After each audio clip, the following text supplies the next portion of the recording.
you guys for having me first and foremost. I'm very honored to be on here with Bianca and you, Julian. So thank you so much. And welcome to everyone from all around the world. I think I was born to be an athlete. A 4-time All-American and a 3-time gold medalist, Kerri Walsh Jennings. The Olympics themselves could have been canceled. And to me, if it's between postponing or canceling, I'm just so grateful that I was postponed for a year. And to me, in my mind, from that moment that they decided to postpone it, I'm like, oh my God, amazing. I have 365 more days to become even better than I am today. I have a whole nother year to get more connected with my partner, become the best team in the world. And we're going to take advantage of every single day of this. And so the moment this was announced, everything shifted from I'm going to win gold in August to I'm in off season now and I don't know when my season's going to start. So my job is to live mindfully, to focus on that which I can control and play the cards that I've been dealt to the best of my ability. And I think that's all any of us can do in a situation like this. Big wave surfing, I would define as 15 feet or more. I just want to say too that I'm really excited to be here, and Kerri's like one of my heroes, and so just so stoked to be a part of this webinar. For training for big waves, it's funny because COVID and all the uncertainty is actually really a lot like what we are used to, because you never know when you're going to have the moment to catch the biggest wave because nature is in charge of that. And we can make predictions and forecasts and read forecasts but when it comes down to it, you just always have to be ready. Your life is such a metaphor for like real life.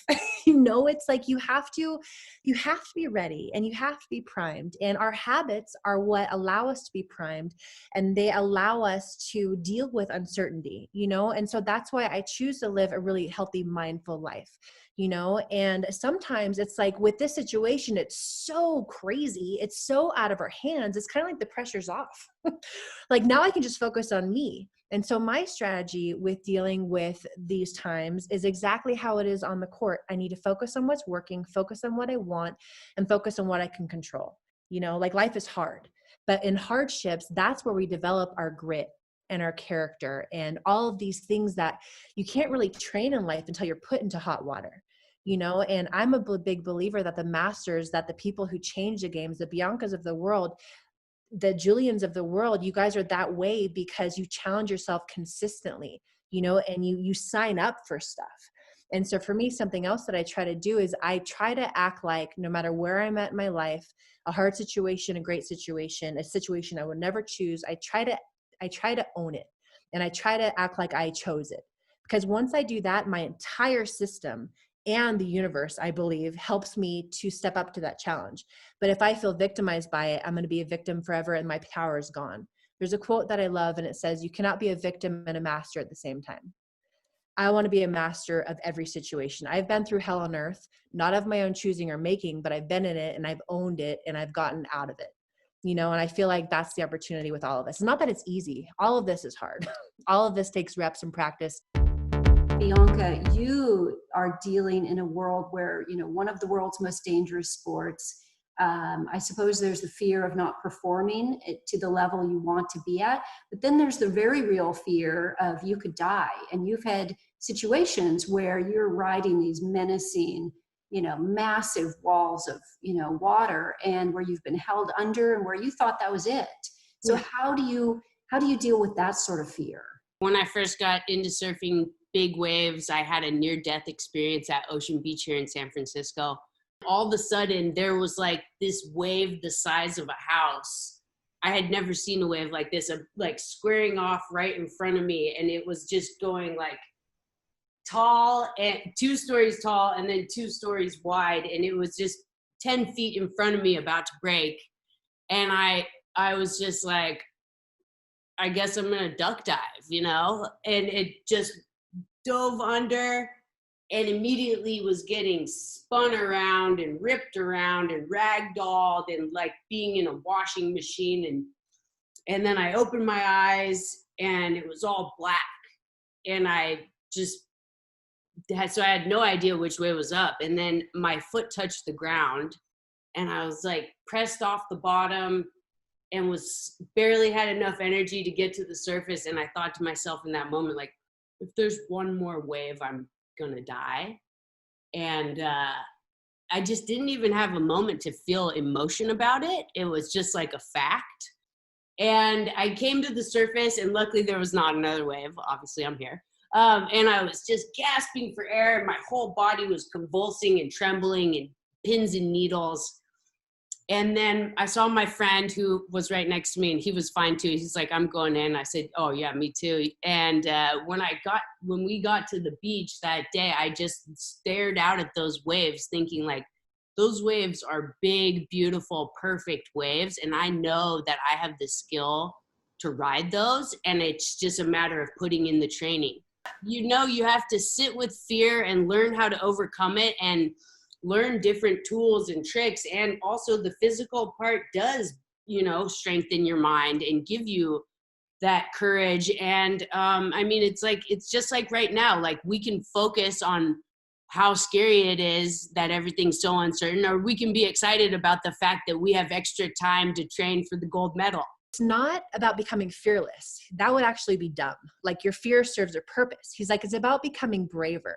And so the fact that Bianca went right back out there, I mean, that's gnarly. That is, I mean, next level as far as I'm concerned. And then when it comes to my job, it's just, I think recognizing that fear and scary times and big moments are part of it.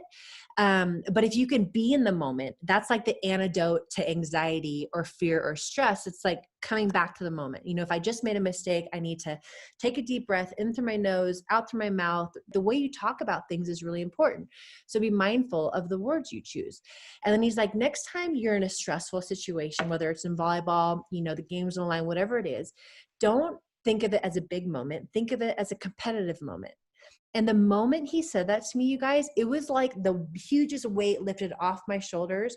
Like, I'm not great at many things in life, but I am a world-class competitor, period. I know that about myself.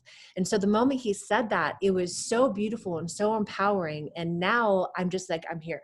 I'm here to compete. And I have tactics where I bring myself back to the moment.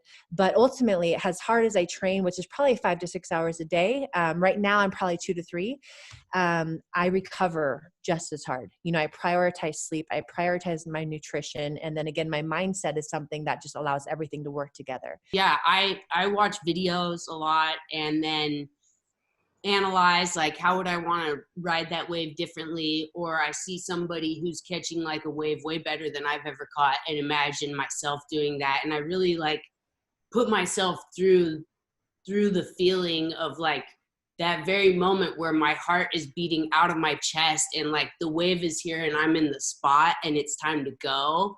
It's like 1, 2, 3 go, and you don't know if you're going to make it, but you make 0% of the waves that you don't go for. Those mental reps after watching film, I can really refine my skill and my craft, my technique mentally. And then when I go out there, it's like I've had 10 practices, you know, but it's just been in my brain and I don't have all the wear and tear. So really it's Jedi stuff.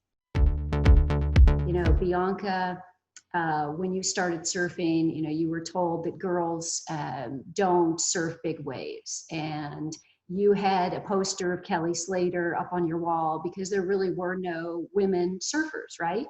So you wanted to be like him. I never see any photos of women surfing or girls surfing, or like I wanted to be in it. And I'm like, well, I know I'm the best because I'm at the top of the podium, but I'm not in the magazine. That's when I realized that the opportunities for girls were not the same as for boys, and that the representation I was seeing was this really sexualized version of like the reef model in the G-string bikini. And that just pissed me off. And I went through like what Kerri was talking about, that burnout feeling of just being like, hey, this sucks. And then big waves sort of just like sparked my passion, like, and that creativity to have me imagine what's possible and just to stay focused and always going back to that, like, no matter what, every single day I can wake up and choose to go ride a better wave and nobody can take that away from me.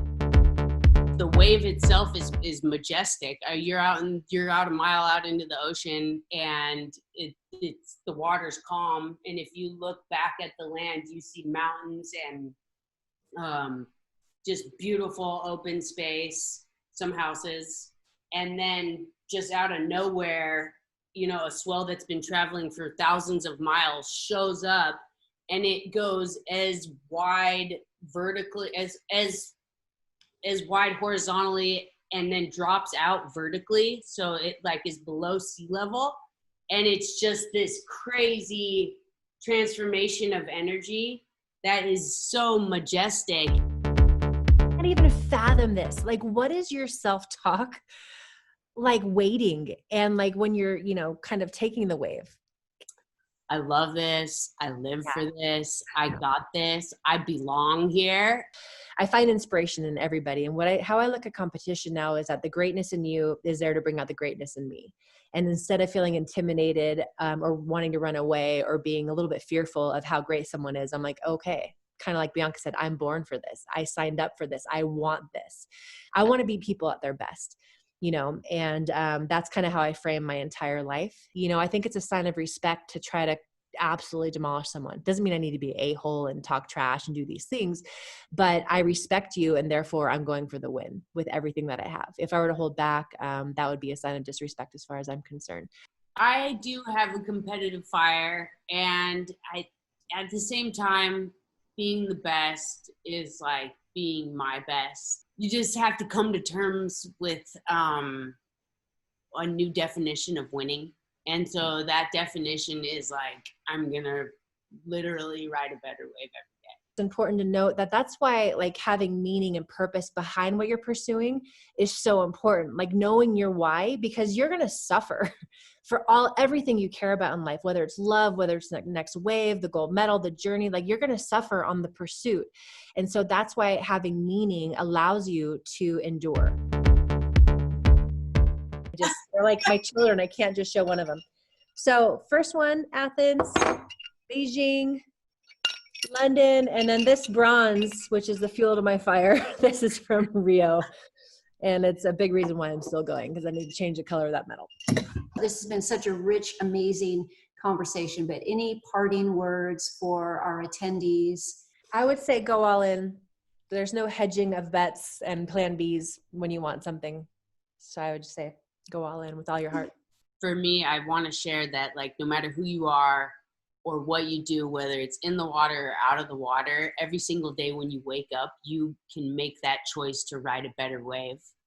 And so that's what I'm waking up every day thinking, and I invite you to do as well. It's not the weight you carry, it's the way you carry it. And I think especially in these days where, you know, the days are heavy, we're all dealing with heavy stuff, the world is going through heavy stuff. How are you going to carry your weight? Because we all have it. And so I know how I want to carry it with my shoulders, you know, my head up, my shoulders back, with the attitude, I got this and I'm born for this. And I certainly would encourage you guys to do that. Thank you for sharing your stories and your inspiration. And we are your fans. All right. Hey, you guys. Thank you, everyone. Bye. Take care. Great job, girls.